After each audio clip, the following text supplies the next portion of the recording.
It's now my pleasure to introduce our lecturer. Rabbi Barry L. Schwartz serves as the spiritual leader of Congregation Emuno, a 150-year-old Reformed congregation in Leonia, New Jersey. Rabbi Schwartz is director and editor-in-chief emeritus of the Jewish Publication Society, the oldest Jewish press in the United States. Rabbi Schwartz received his BA magna cum laude from Duke University and his MA and rabbinical ordination from the Hebrew Union College.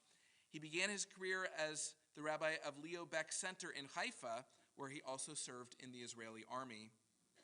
Rabbi Schwartz is a prolific writer, the author of books for adults, teens, and children, a prize-winning short story, a play, a prayer book, and numerous scholarly articles. I feel inadequate all of a sudden. Here are the ones that Temple Emeth has a direct connection with. Our Lunch and Learn class studied Judaism's Great Debates, published in 2012, and Path of the Prophets, The Ethics-Driven Life, published in 2018.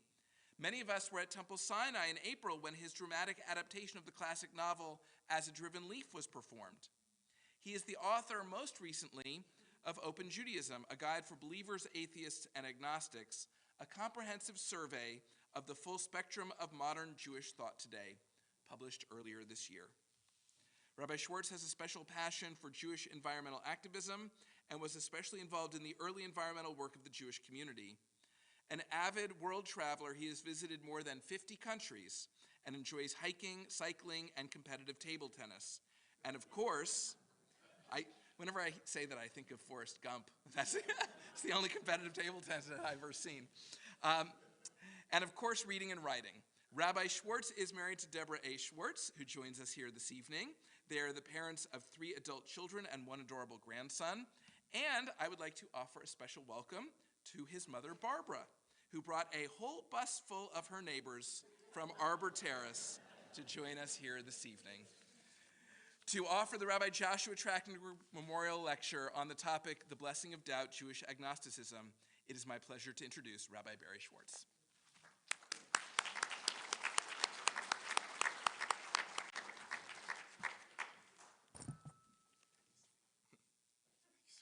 You're welcome.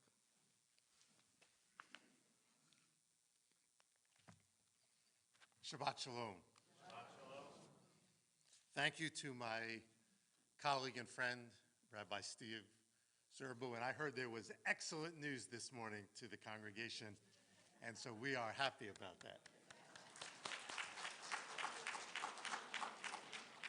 How about giving up a round of applause to these wonderful cantors?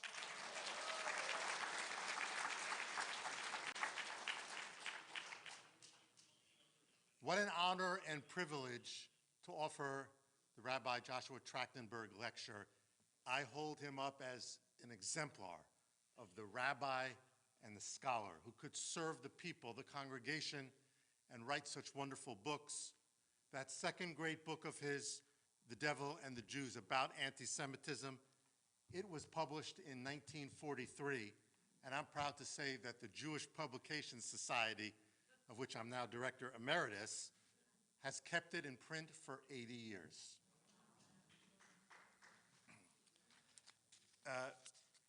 Steve and I spoke this week about whether we should continue with what we had advertised we were doing or not in terms of prepared remarks. And what we decided was that I would offer a personal prelude before a shortened version of the remarks that we intend to give. How could I not at a time like this?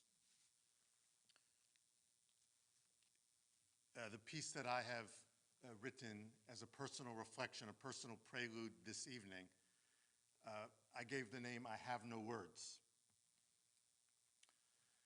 As a rabbi, a man of words, I am supposed to know what to say. As an author, a man of words, I am supposed to know what to write. But as a rabbi, an author, and a Jew, I have no words. As an American citizen and as an Israeli citizen, who studied in Israel, married in Israel, worked in Israel, and served in the IDF in Israel, I have no words. As a citizen of the world, as a human being, I have no words. I have no words for the atrocity that happened in Israel 1 week ago. Has it only been a week? It seems like an eternity. I have no words for the utter depravity of terrorists who indiscriminately slaughtered men, women, and children. I have no words for the utter inhumanity of terrorists who raped and mutilated.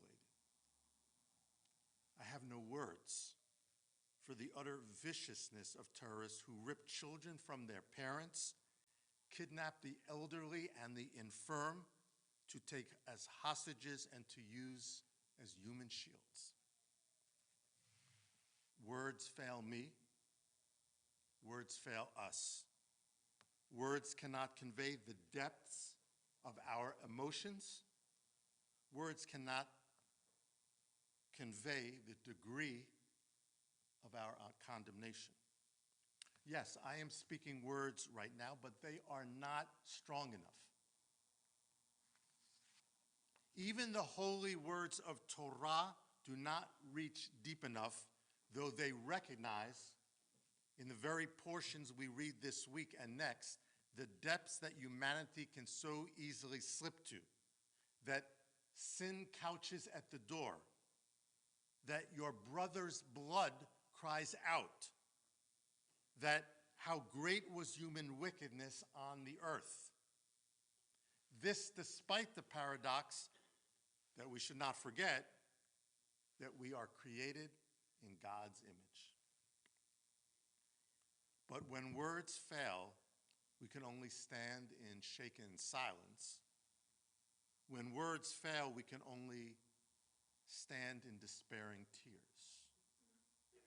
And then, because we are human, we try to summon words. Maybe it is the somber verse of the Haggadah that rings truest. Ele shebekol dor v'dor, omdim aleinu lechalotenu. But in every generation they rise up to destroy us. In our great-grandparents' generation, they rose up to slaughter us in the pogroms. But the people of Israel lives. In our grandparents' generation, they rose up to slaughter us in the Holocaust. But the people of Israel lives. In our parents' generation, they rose up to slaughter us in the War of Independence and the Yom Kippur War. But the people of Israel live. In our generation, they rise up to slaughter us on the borders, but the people of Israel live. We live as we now count the dead and mourn the dead. We stand with Israel.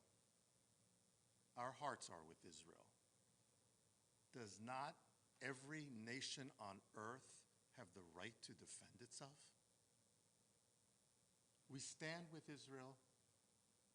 Our hearts are with Israel. Does not every nation on earth have the right to security and peace? We stand with Israel. Our hearts are with Israel. Does not every nation on earth have the right to build a future for its children?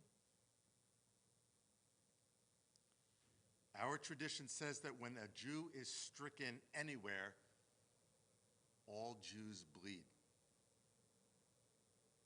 We bleed. That is why we are one people with one heart. Am Yisrael Chai. The people of Israel live. Amen.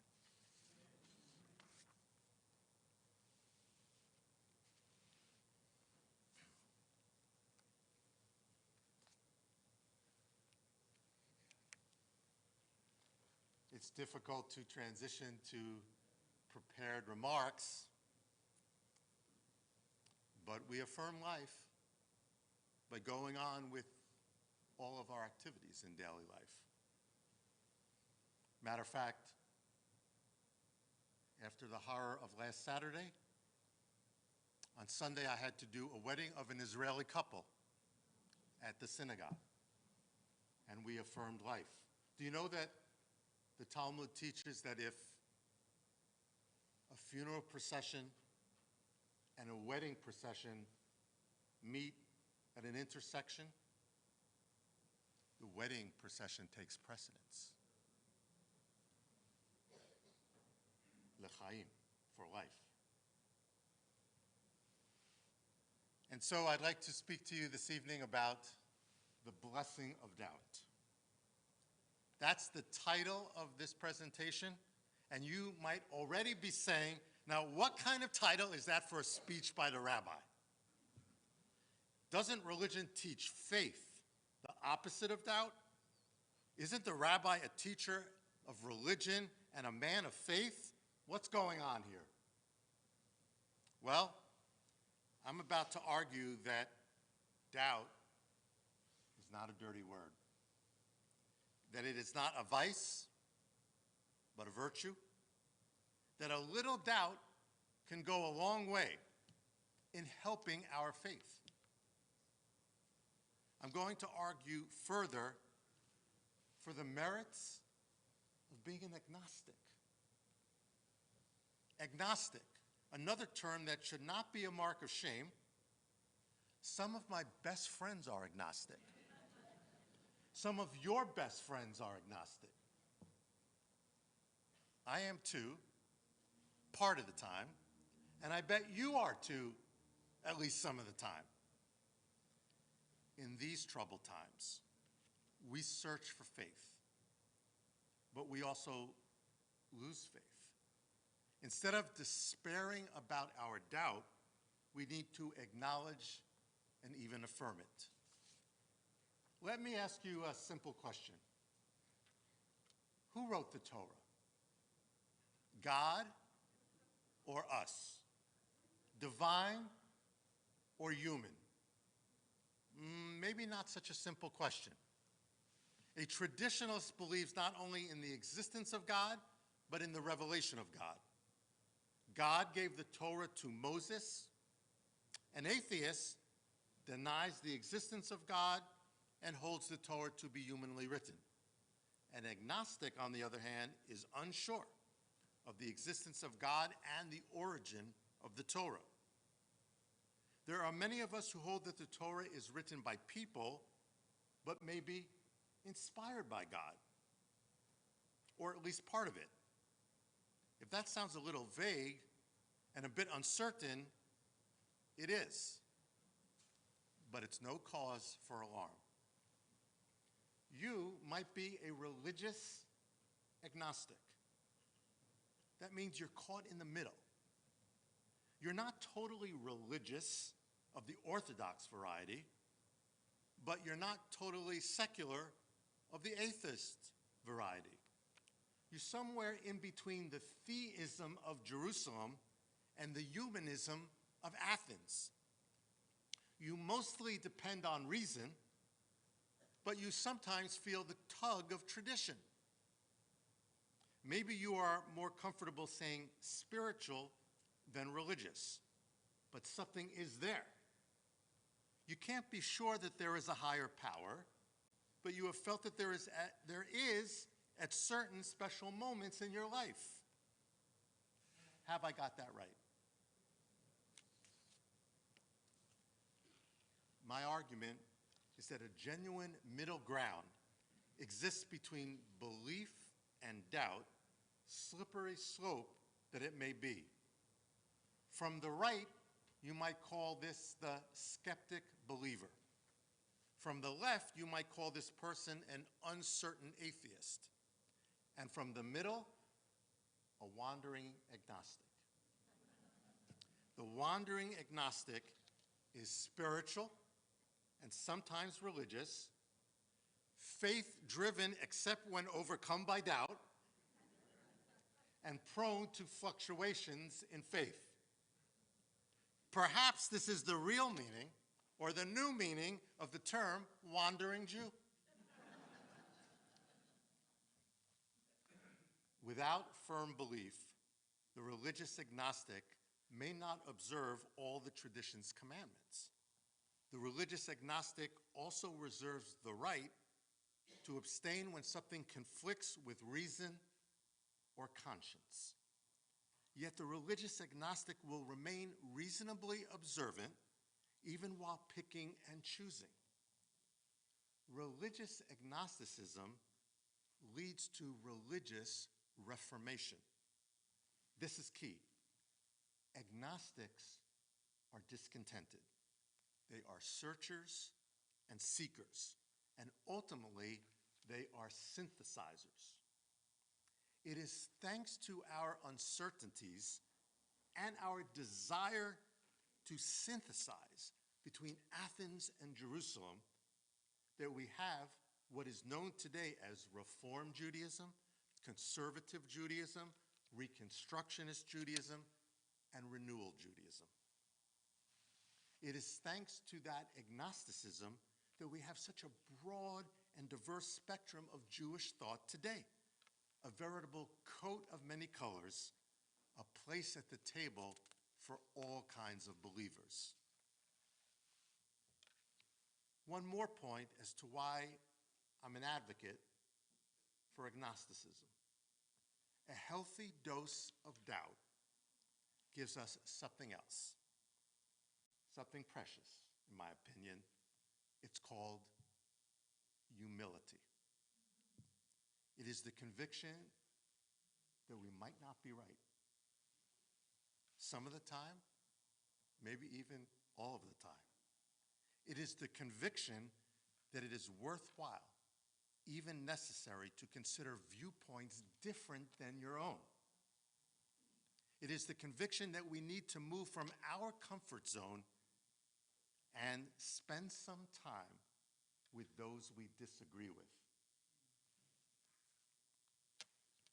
Have you heard of that new denomination in Judaism called Reconservadox?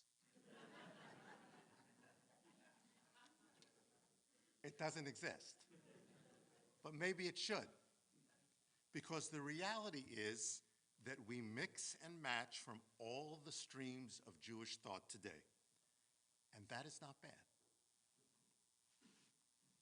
As we conclude, if all this talk of theology interests you, buy my book.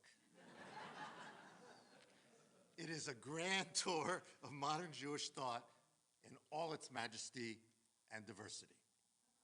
If all this talk of theology really interests you, you are welcome to Shabbat morning Torah study, which begins tomorrow for the Torah reading year with Open Judaism as the text. In solidarity with Israel, we will start with the chapter on Israel. If all of this does not interest you, just be a good person. Open Judaism means that there is a place for you, and you have a place in Judaism. Not just in the Jewish people, but in a religion that has such a long tradition, but admits doubt and welcomes debate. There is a line in our prayer book that is very meaningful to me in this regard. It says, "You are with us in our prayer, our love, and our doubt." Life is certainly full of wonder, awe, and love. At such times, faith seems easy. But life, as we have been so painfully reminded of this week, is also full of trials and tribulations, and so much suffering. At such time, faith may seem hard. Our people wandered through the desert and has wandered through history, enduring it all. Perhaps you, like me, a proud son or daughter of the Jewish people, have also ended up wandering through belief. Like the butterfly, you are not quite sure where you have landed. Maybe you are a wandering agnostic. And maybe, too, that is a kind of holy faith. Shabbat Shalom.